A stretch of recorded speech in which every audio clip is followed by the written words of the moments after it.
तुगरिल खां, या इसको तुगरिल बेग भी हम बोलते हैं, तुगरिल बेग। बोला भैया मान जाओ, ठीक है। तो यहाँ पर मैंने अभी बताया था ना, अवध से किसको आपने, अमीन खां था एक, पहले इसको भेजा, भैया जा इसको समझा के आ जा, बलबन कौन है, क्या चीज़ है, इसको जरा बता अपने बारे में, ठीक है। फिर इसने यहाँ पर तितिर को भेजा, तितिर गया आपका कि भैया जा समझा के आ उसको। फिर एक आपका वहाँ का स्थानीय शासक साहबुद्दीन को भेजा। लेकिन भाई शक्तिशाली तो था आपका, ऐसा नहीं है कि आपका तुगरिल खान शक्तिशाली नहीं है, विद्रोह तभी तो कर रहा है, कुछ ना कुछ उसके पास में होगा। तो अमीन खां को हराया, तितिर, तितिर या तातार भी उसको बोलते हैं, इन सबको हराया उसने। बलबन की खोपड़ी हिल गई। बलबन ने बोला कि यार ये तो चैलेंज कर रहा है, ओपन चैलेंज। अब हम इसको ओपन चैलेंज करते हैं। सारी सेना जितनी भी थी सबको आदेश दे दिया, सब टोटल बंगाल की तरफ। बोला बंगाल से एक भी आदमी बाहर नहीं होना चाहिए। पुष्पा देखिए तुमने, पुष्पा, पुष्पा में नहीं कहता वो कि मतलब नाम भूल गया डिस्ट्रिक्ट का, कह रहा कि इस जिले की सीमा जो है वो सारी सील कर दो, ना तो इस जिले से कोई बाहर जाना चाहिए ना अंदर आना चाहिए। बलबन ने किया, कह रहा पूरे के पूरे बंगाल को कैप्चर कर लो, कोई भी एक आदमी बाहर नहीं जाना चाहिए ना अंदर जाना चाहिए। अब इसको लगता था कि यार बूढ़ा आदमी है, नहीं लेगा एक्शन, कुछ ना कुछ संधि के लिए भेज देगा कि ठीक है तुम स्थानीय रूप से शासन कर लो। अब इसको थोड़ी पता 80 साल का आदमी चल देगा, 80 साल की एज आप सोचो जरा। वो सेना को आदेश दे दिया उसने। अब भागने के सिवा कोई और विकल्प नहीं था, बलबन के नाम का इतना खौफ था, ठीक है। इसने कोशिश तो कर ली थी, लेकिन इसके दिमाग में कैलकुलेशंस कुछ और थी, कैलकुलेशंस कुछ और बैठी।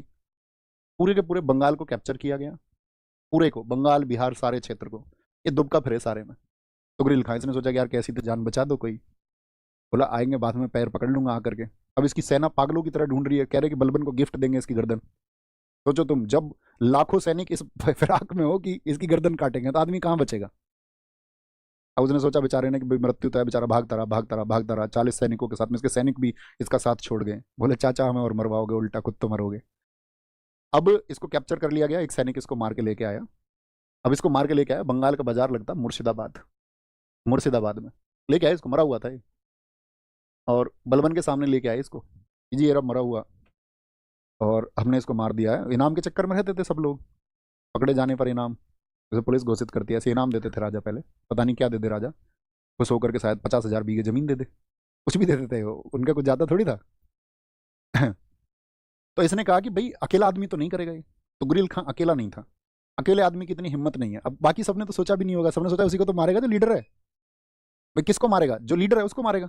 उसने बोला इसके जितने भी रिश्तेदार है, जितने भी नजदीकी लोग हैं उसकी सूची बनाओ, इसके साथ में कौन कौन थे विद्रोह में, सबकी फैमिली पकड़ो, बच्चे स्त्री जो भी है, वृद्ध हो बूढ़ा हो, पूरी फैमिली ट्री बनाओ, सबका इसके साथ में कौन कौन थे। कहते 2 दिन में फैमिली ट्री बना, और वहीं बैठ रहा मुर्शिदाबाद के बाजार में बलबन, और सबको गिरफ्तार किया गया, सारे लोगों को। मुर्शिदाबाद के बाजारों में यहाँ लकड़ी के तख्ते लगाए गए, लकड़ी के तख्ते।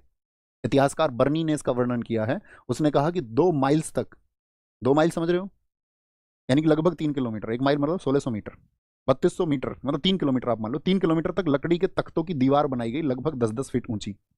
और इतने जितने भी संबंधी थे उन सबको मार करके उन तख्तों पर लटकवाया, किसी के हाथ काटे, किसी के पैर काटे, किसी की गर्दन काटी, सब वहां पर लटका दिया। जो मरी हुई बॉडी थी इसकी, इसकी तुगरिल खां की, उसकी खाल उतरवाई, बोला इसकी खाल उतारो और उस खाल में भूस भरो, और भूस भर के इसको मुर्शिदाबाद के बाजारों में घुमा करके एक संदेश जारी करो कि बलबन के खिलाफ कोई आवाज उठाएगा तो उसका ये अंजाम होगा। उसका बेटा था बुगरा खां उसके साथ में, बलबन का बेटा। उसकी गर्दन पकड़ ली एकदम से बलबन ने, कह रहा ये देख नजारा, अब मैं यहाँ की जिम्मेदारी तुझको दे रहा हूँ, यहाँ की सारी जिम्मेदारी लोगों को दिखा के कह रहा है आज से बंगाल पे जिम्मेदारी तेरी है, और तू इस बंगाल को संभालेगा। और लेकिन याद रखना, कुछ भी गड़बड़ी की तो तेरा हश्र यही होगा।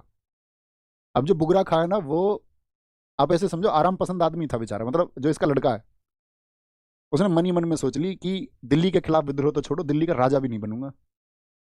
जब बलबन का अंतिम समय आया ना, उसके बेटे से ये बोला गया कि तुमको दिल्ली की गद्दी संभालनी है, उसने कहा भाई साहब दिल्ली की गद्दी पे चाहे जो बैठे मैं नहीं बैठूंगा, मैं ठीक हूँ यहाँ बंगाल में। मतलब उसके मरने के बाद में भी खौफ है उसको, उसके बेटे को। तो यहाँ तो याद रख लेना, एक क्वेश्चन पूछा जाता है विद्रोह किसने किया और कमांड किसको सौंपी गई।